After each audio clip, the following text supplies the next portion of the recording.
കന്യാകുമാരിയിൽ ദളിത് യുവാവിനെ പെൺസുഹൃത്തിന്റെ വീട്ടിൽ മരിച്ച നിലയിൽ കണ്ടെത്തി.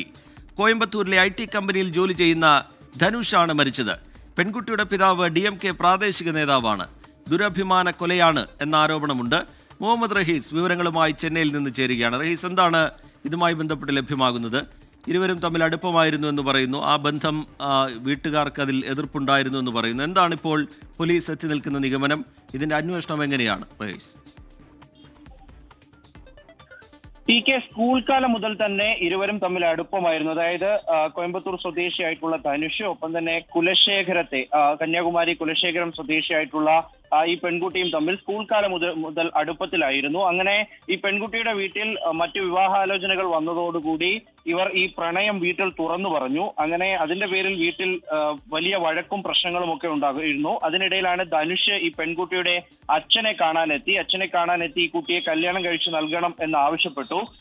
അങ്ങനെ ഒരു കാരണവശാലും വിവാഹം നടത്തിത്തരാൻ കഴിയില്ല എന്ന് കുട്ടിയുടെ അച്ഛൻ പറഞ്ഞു. ഇതിന്റെ പ്രധാന കാരണമായി ധനുഷിന്റെ സുഹൃത്തുക്കളും ഒപ്പം തന്നെ നാട്ടുകാരും ബന്ധുക്കളും ഒക്കെ പറയുന്നത് ജാതിയാണെന്നാണ്.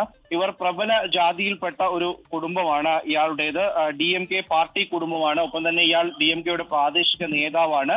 അങ്ങനെ അതൊക്കെയും രാഷ്ട്രീയമായിട്ടൊക്കെ വലിയ ബന്ധമുള്ള ഒരു കുടുംബമാണ്. അങ്ങനെ ഈ ദളിത് യുവാവിന് കുട്ടിയെ വിവാഹം ചെയ്ത് നൽകാൻ കഴിയില്ല എന്നറിയിച്ചു. അതിനുശേഷം മറ്റൊരു ആളുമായി പെൺകുട്ടിയുടെ വിവാഹം തീരുമാനിക്കുകയും ചെയ്തു.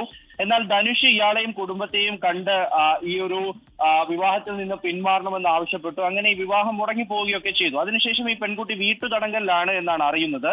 അങ്ങനെ ഈ പെൺകുട്ടിയെ കാണാനായി ധനുഷ് വീട്ടിലേക്ക് എത്തിയതാണ്. ഇവരെ വിളിച്ചു വരുത്തിയതാണ് ഈ ധനുഷിനെ പെൺകുട്ടിയുടെ അച്ഛനെന്നും പറയപ്പെടുന്നുണ്ട്.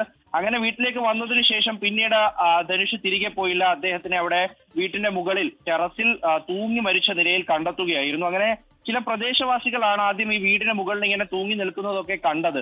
അതിനുശേഷം പോലീസിനെ വിവരം അറിയിപ്പിച്ചപ്പോഴാണ് പോലീസിന്റെ ഭാഗത്തു നിന്ന് ഗുരുതരമായ വീഴ്ച ഉണ്ടായത്.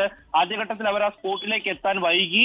അവിടെയുള്ള മറ്റ് നടപടിക്രമങ്ങളൊക്കെയും വളരെ ലാഘവത്തോടെയാണ് കൈകാര്യം ചെയ്തത്. മാത്രമല്ല, ഈ പെൺകുട്ടിയുടെ അച്ഛനെ ചോദ്യം ചെയ്യാൻ തയ്യാറായില്ല. ഇത് രാഷ്ട്രീയ ബന്ധങ്ങൾക്കൊടുവിലാണ് ഇത് ചോദ്യം ചെയ്യാൻ തയ്യാറാകാത്തത്. അതിനെ മുൻനിർത്തിയാണ് ഒരു വീഴ്ച വരുത്തിയതെന്ന ആരോപണമുണ്ട്. എന്തായാലും ഇതൊരു ദുരഭിമാന കൊലയാണ് എന്നുള്ള തരത്തിലേക്ക് അത്തരത്തിലൊരു കൊലപാതകം നടന്നിട്ടുണ്ട് എന്ന നിലയിൽ കുടുംബവും മുഹമ്മദ് റഹീസ് ചെന്നൈയിൽ നിന്ന് വിശദാംശങ്ങൾ പങ്കുവെക്കുകയായിരുന്നു. കന്യാകുമാരിയിലാണ് ദളിത് യുവാവിനെ പെൺസുഹൃത്തിന്റെ വീട്ടിലേക്ക് വിളിച്ചു വരുത്തി കൊലപ്പെടുത്തി എന്ന സംശയത്തിൽ പോലീസ് നിൽക്കുന്നത്.